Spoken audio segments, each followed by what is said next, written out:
Data dari kelompok 3 berperan sebagai moderator. Saya Rema Syukina berperan sebagai presenter 1. Saya Fatma Filia berperan sebagai presenter 2. Saya Arifah Bunsulaya berperan sebagai presenter 3. Saya Yesa Putri sebagai notulen. Saya Nuriza Handayani sebagai editor.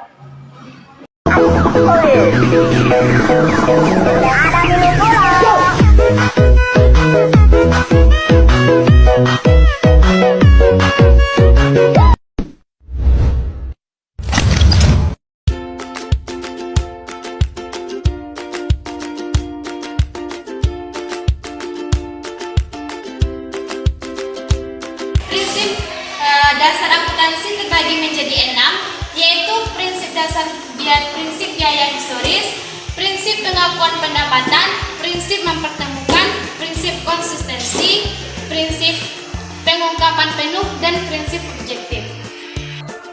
Nah, prinsip biaya historis adalah bisa disebut juga sebagai perolehan. Kenapa disebut sebagai perolehan? Karena prinsip ini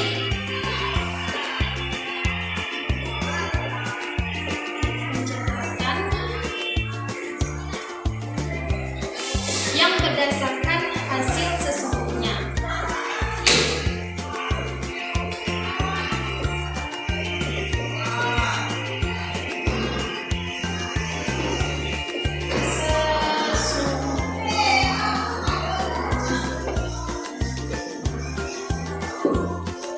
Nah, ini itu sesuai dengan pengamalan ajaran agama, karena untuk mengajarkan kita bersikap jujur dalam pencatatan akuntansi.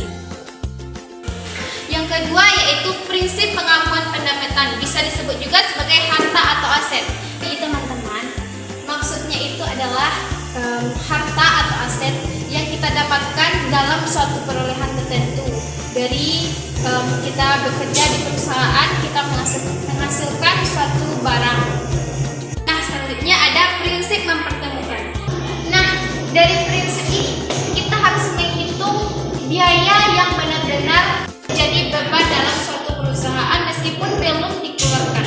Ini juga mengajarkan kita untuk menghitung besarnya pendapatan yang sudah benar-benar menjadi hak meskipun belum diterima selama periode berjalan.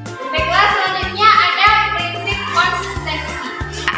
Jadi teman-teman, prinsip konsistensi ini metode yang dilakukannya yaitu adalah metode konsisten. Konsistensi ini tidak melarang adanya perubahan dalam metode.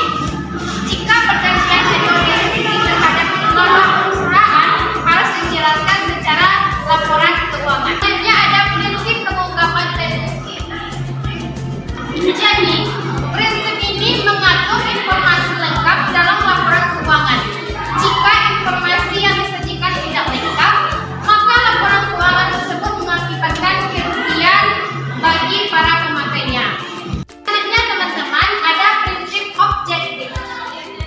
Jadi teman-teman, prinsip objektif ini bisa disebut juga sebagai bukti transaksi.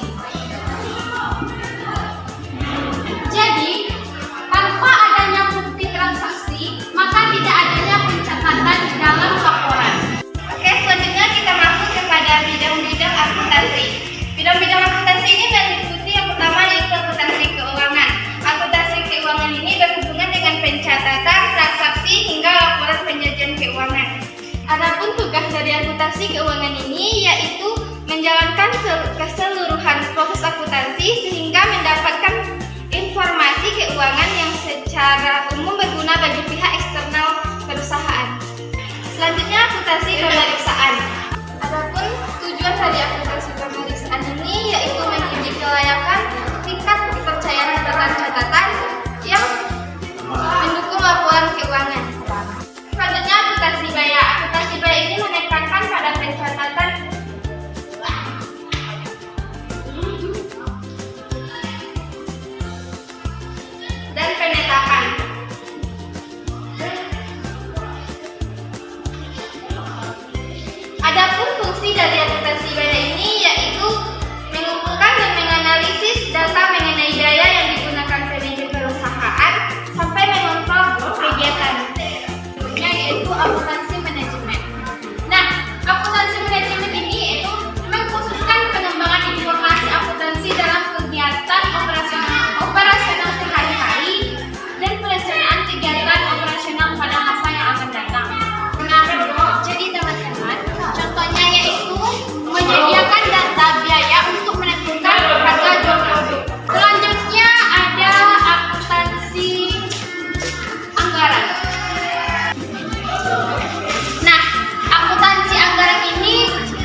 perpajakan ini mempersiapkan data tentang sesuatu yang terkait kewajiban dan hak perpajakan setiap transaksi yang dilakukan perusahaan.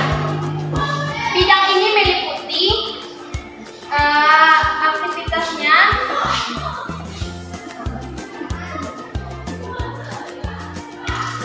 yang pertama yaitu pelaporan, pencatatan pelaporan. Yang kedua ada pembayaran pajak. Dan yang ketiga ada pengembalian pajak. Jadi teman-teman, akuntansi perpajakan ini ada aktivitasnya seperti pencatatan pelaporan, pembayaran pajak, dan pengembalian pajak. Selanjutnya, akuntansi sektor publik atau juga sering disebut juga dengan akuntansi pemerintahan, yaitu bidang yang khusus mencatat dan melaporkan pengeluaran transaksi organisasi dan pemerintah dan organisasi profit lainnya.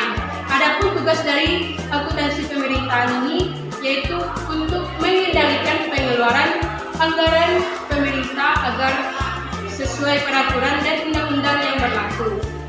Selanjutnya, sistem akuntansi.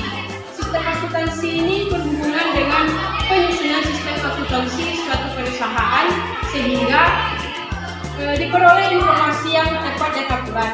Adapun tujuan dari sistem akuntansi ini yaitu untuk mengamankan harta perusahaan. Selanjutnya, akuntansi internasional.